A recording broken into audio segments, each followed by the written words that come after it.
The moment Sean, my ex-husband, laid eyes on me and our daughter, he hurled insults our way. "Hey, ugly, is that your kid? A defective product just like her mom." These were the hurtful words that greeted me upon our reunion after 13 years. My daughter, seated in a wheelchair, and I were the targets of his scrutiny. I was about to respond with equally harsh language when my current husband, Ken, intervened. "What's wrong with my daughter?" Ken's deep baritone voice echoed, capturing the attention of those around us. Not only did I notice the chilling undertone in his voice, but others also turned to witness the confrontation. Sean's face paled in response. "Allow me to introduce myself. I am R.A., a 35-year-old stay-at-home mom. I live with my 3-year-old daughter, Natalie, and my husband, Ken, who is 3 years my junior. We reside in a house originally built by Ken's parents, who passed it on to us after they moved in with Ken's elderly father. This decision, perhaps influenced by concern for Ken's financial situation, was a significant gesture of kindness. Grateful for my in-laws' generosity, I used to visit them regularly, even after Natalie was born. I helped with hospital visits and household chores, providing support to my father-in-law. The in-laws expressed their gratitude, acknowledging the help during such a busy time with the baby. Ken's family, including his parents and twin sister Sally, became a vital support system. Ken, my second husband, was marrying for the first time, while I had experienced a failed marriage with Sean before. I met Sean during my time in New York for university. We started as friends, sharing information about nearby facilities. However, our paths diverged as he attended a prestigious private university, contrasting with my more practical one. Despite the differences, Sean began spending more time at my place, blurring the lines between friendship and something more. Before long, our relationship with Sean led to us living together like a couple. At that time, I couldn't believe I was dating someone as handsome as Sean.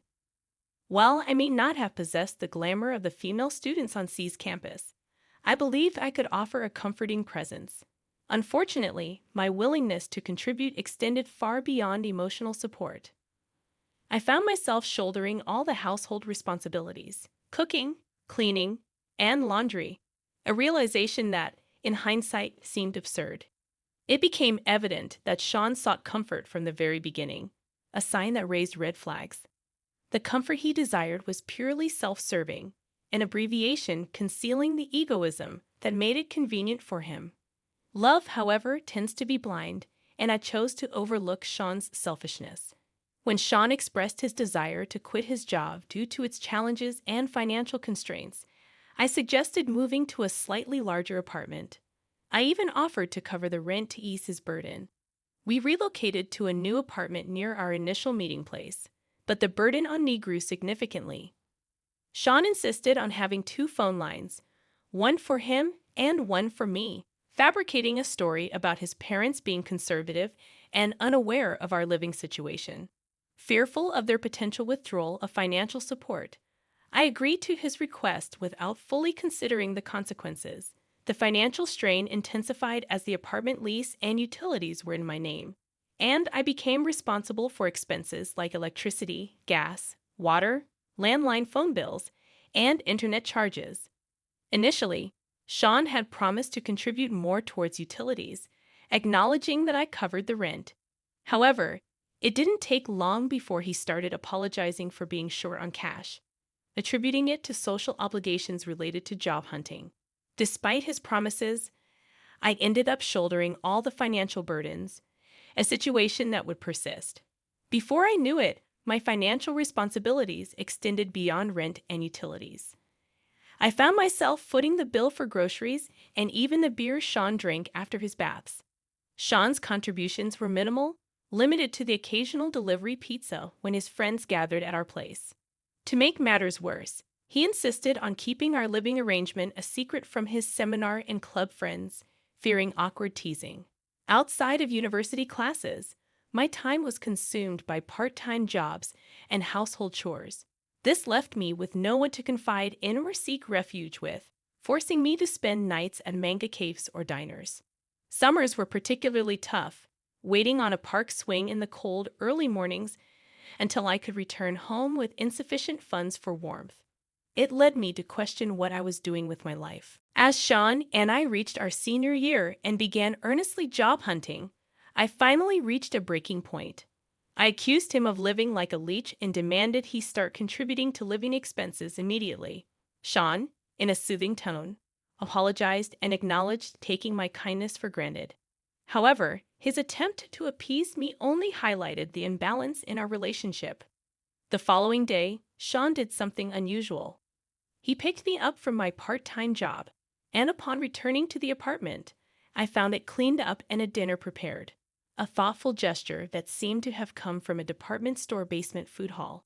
He presented me with a ring from a popular casual brand, expressing his financial constraints but promising to buy me a diamond worth 3 months of his salary someday. It was the first time I felt truly touched by Sean's thoughtfulness during our long relationship. Yet the seemingly happy memory was short-lived. Soon after, Sean confessed he was torn between getting a job and studying abroad. He expressed concern that if things stayed as they were, he would end up relying on me again, marking a critical juncture in his life. Deciding to venture out on my own for a while, Sean moved out to share an apartment with friends. Left suddenly on my own, anxiety gripped me. However, Sean had left some of his belongings with me and continued to contact me twice a day through email or phone, providing a semblance of connection. I realized I shouldn't mope around and needed to focus on my job search.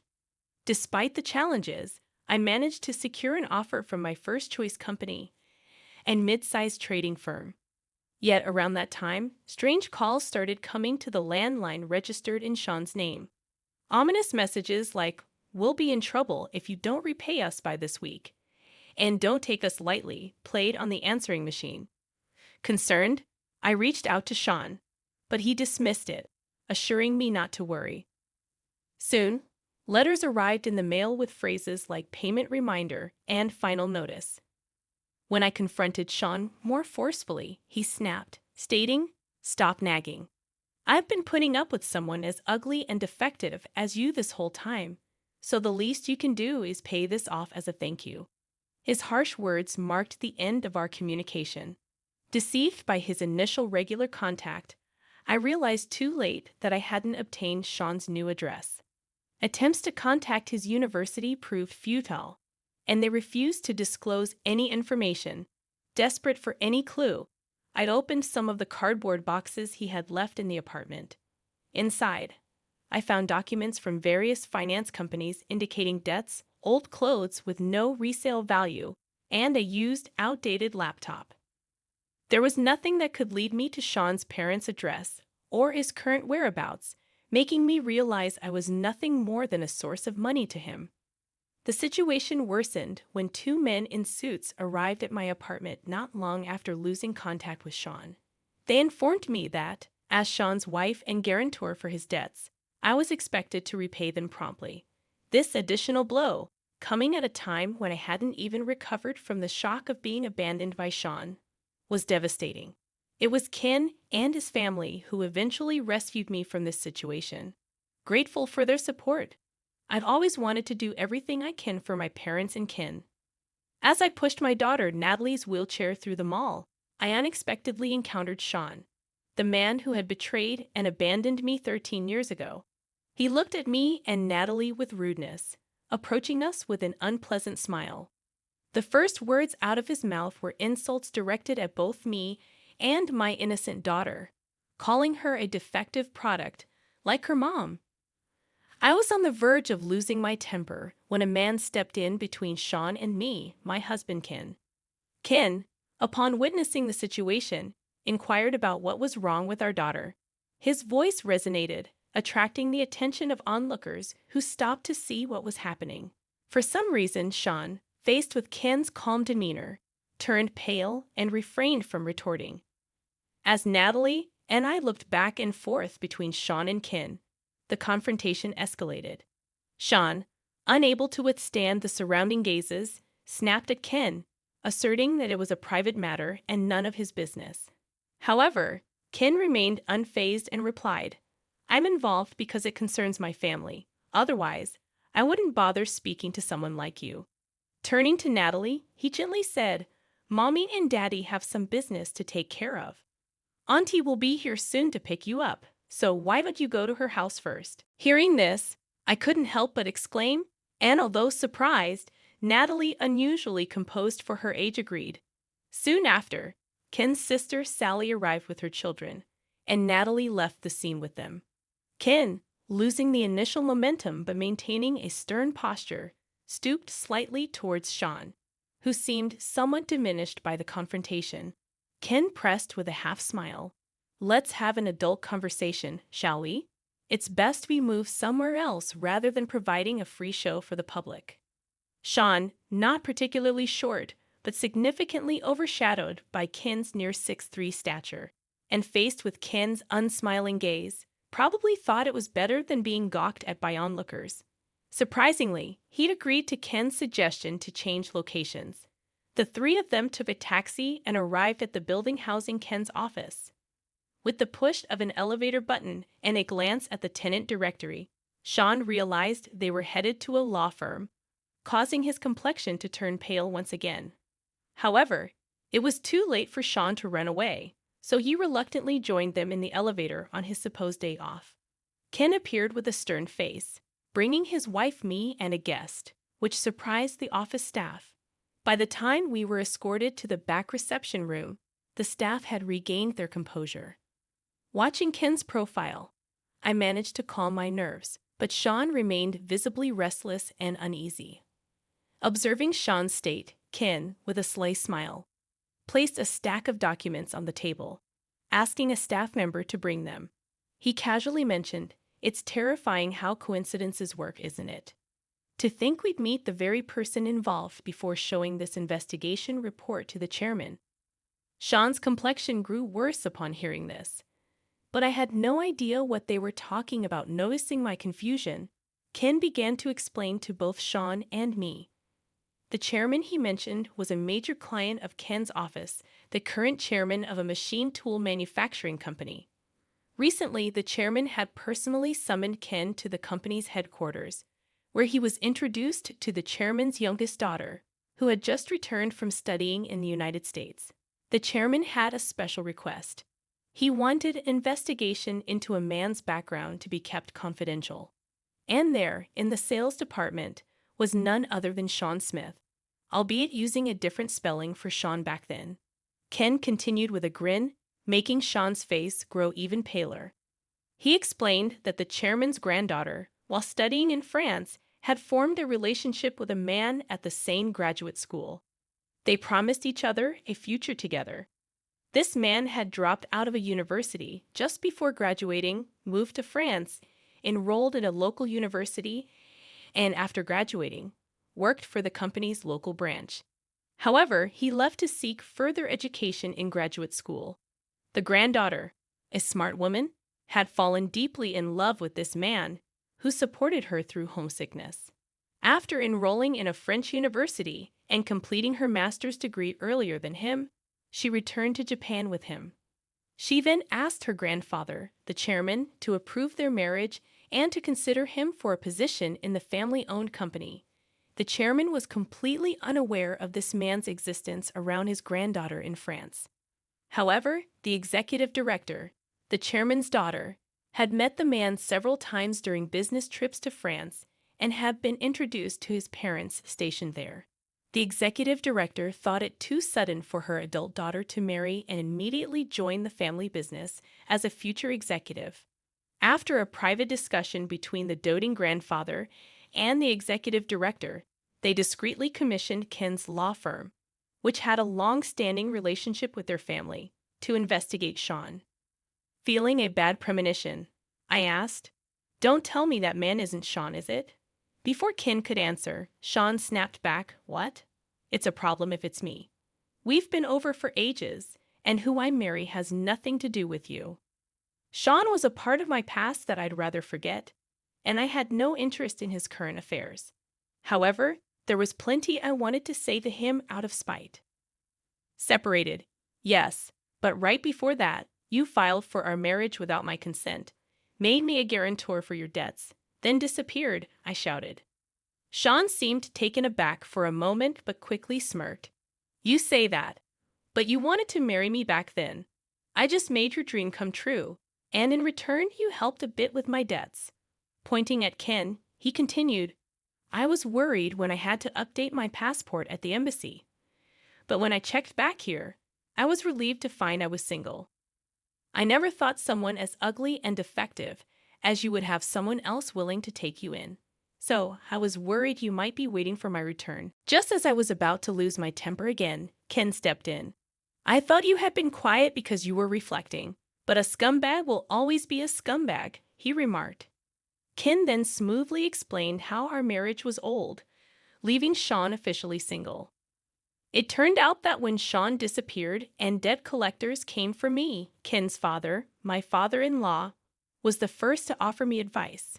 One of my part-time jobs was tutoring, and at that time, my student was Ken's twin sister, Sally, who had now become my sister-in-law.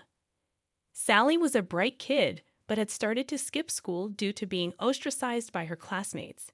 Hired by her concerned parents, I learned that Sally was excluded for standing up for a friend who was also being ostracized. Trying to cheer her up, I not only helped with her studies, but also listened to her problems. This endeared me to her parents and grandparents, who began treating me like family. Sally happened to be visiting with her mother to share the news of her recommended admission to the college she wished for right when the debt collectors showed up at my apartment.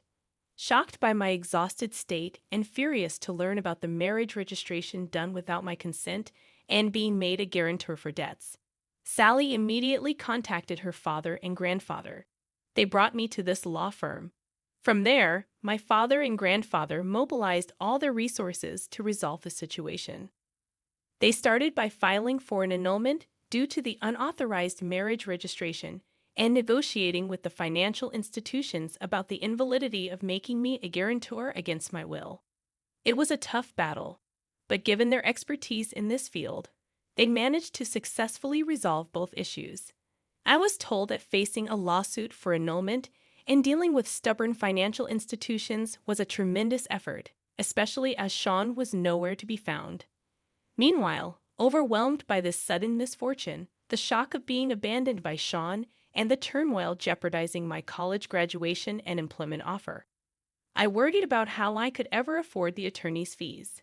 That's when my grandfather-in-law offered me a job at this firm where I worked diligently. I was hoping to repay them in some small way. Despite my efforts to pay the attorney's fees, the Bar Association's regulations only allowed me to cover the actual expenses with a little extra. Thanks to their efforts, the marriage was ultimately annulled, and I was also released from being Sean's guarantor for his debts. So technically, you're not Ra's ex-husband. You're just a blemish on her life, they told Sean. Still, Sean seemed unable to grasp the gravity of the situation, retorting, having a marriage history with such a woman would be boring anyway. As for the debts, they're probably statute barred by now. At that moment, Ken burst into laughter. Facing Sean's confused reaction, Ken retorted, the statute of limitations hasn't kicked in. I believe you'll be seeing some collection efforts starting this coming week. Sean might have thought that after 13 years, his debts were time-barred. But thanks to my grandfather-in-law, I was removed as a guarantor. The financial institution, unable to track down Sean, devised a plan and transferred his debt to a debt collection agency they had ties with. In cases, like Sean's, where repayment was dodged or delayed, making the bad debt unrecoverable, financial institutions often sell these debts to debt collection agencies. These agencies are professionals in collections, employing all legal means possible. Thanks to their extensive knowledge of the law, the agency that purchased Sean's debt was no exception. After proceeding with various legal steps, a court judgment initiated by the collection company has reset the statute of limitations for another 10 years, making the debt fully valid today. Moreover, the total debt, now inflated with accrued late fees and legal costs, has skyrocketed to several times the original amount. Hearing this, Sean momentarily looked disheartened, but then defiantly claimed, "Ah, such trivial money." Once I marry into that company's granddaughter's family and land a job there, it'll all be manageable. Such was Sean's shallow thinking. He probably assumed that marrying into the family as planned and securing an executive position at his father-in-law's company would make the debt repayment seem trivial. However, when Ken reminded him of what he mentioned earlier about who had hired him to investigate, Sean's face turned completely pale. The truth is, Ken is Sally's twin brother. While I had little interaction with Ken when I tutored Sally, only exchanging greetings, Ken had developed an interest in me after hearing Sally sing my praises like a sister. Eventually, as I unexpectedly started working at the office, and Ken, having passed the bar exam during his university years, began working there too, he proposed to me. Considering my past and owing much to my grandfather-in-law and his family, I initially refused, feeling it was improper. Yet Ken revealed he had known about Sean all along and still wished to marry me with the full support of his parents, grandparents, and Sally. By then, my parents, fully aware of my circumstances, also blessed our union, leading to a happy marriage with Ken. Unlike me, who wanted to seal away the past, Ken had harbored a desire for revenge against Sean for years. The request from the chairman was initially thought to be a coincidence of names, but further investigation confirmed that the Sean Smith, who was the chairman's daughter's boyfriend, was indeed the same Sean Smith who had discarded me like trash. Based on that, Ken was about to submit the report first thing next week. You might have gotten away with it using a different spelling overseas, but in here, it doesn't work that way, Ken stated. I heard the young lady noticed the difference in spelling when she saw your driver's license. You claimed it was because a fortune teller told you this version brought better luck. But in reality, you've been dodging responsibilities left and right, haven't you? After all, Sean is a very common name in the US, so you were probably planning to claim identity confusion if anything went wrong, Ken said, admonishing Sean for thinking such shallow tricks would work on a lawyer. He revealed that he had already sent an email report to the chairman and his granddaughter. Adding to that, Ken said, since then, we've occasionally received inquiries from that financial institution checking if they had located you. I've also informed them about your situation. Sean, suddenly dropping to his knees, begged, please, somehow convince the chairman and the others that it was all a mistake. But Ken, with a sarcastic tone, questioned, why should I, a lawyer, tell such blatant lies to a client, especially when you've insulted my young daughter, who is in a wheelchair because of an injury, calling her ugly and defective? The truth is, Natalie's injury happened while she was on her way to violin practice. I took my eyes off her for just a moment, and she was knocked over by a high school student distracted by their phone. Since then, Natalie has been somewhat withdrawn, worrying Sally and her kids, who, upon learning that Natalie won a prize in an art competition, suggested, let's celebrate her achievement. Today was supposed to be for that celebration, but Sean's unexpected appearance turned it into a complete disaster. Ken, utterly doting on his daughter, was undoubtedly furious, not just because of Sean's past actions, but also because of the vile words directed at Natalie. Even as Ken coldly dismissed him, Sean, without any shame, continued to cry out loudly, pleading, please. The future of a man's life is at stake here. Are you going to ruin it? But Ken responded, ruin someone's life? Which right do you have to say such a thing? What he tried to do to Ra and the chairman's granddaughter was exactly the act of ruining someone's life. It's like the saying, curse others, and you dig two graves. A boomerang that came right back at you. You should accept it gracefully. When Sean still tried to cling to him, Ken brushed off his arm and said, the exit is that way, calling the building's security to escort Sean out. With a flick of his hand, as Sean's cries and resentments faded away, Ken and I exchanged smiles. Later on, Sean rushed to his girlfriend, the chairman's granddaughter, and made excuses. But she, already harboring suspicions, was outraged by the revelation of the truth and refused to see him again, effectively giving him the boot. However, the chairman and the executive director, upset over their beloved daughter and granddaughter being hurt, took further action. Sean, attempting to reconcile and bombarding her with messages and emails, was reported to the police for suspicion of being a fraudster trying to marry and infiltrate the company with a fake resume. While it didn't escalate to a criminal case, a warning was issued for the stalking. Sean, persistent in continuing his harassment, was eventually arrested and prosecuted. Though he received a suspended sentence with probation instead of jail time, the conviction meant he could find employment nowhere, not just outside of Tokyo, but across the entire country, despite superficially returning to his normal life. Finding himself in a desperate situation, Sean once again tried to go to America, hoping to find employment there. But with a criminal record, he struggled to obtain a visa and had to give up on that plan. Moreover, after learning everything from the chairman and the police, his parents disowned him, leaving Sean truly alone. Facing unavoidable debt repayment, he tried to find odd jobs, but without a smartphone due to being blacklisted, an expired driver's license, and no fixed address, decent work was impossible to come by.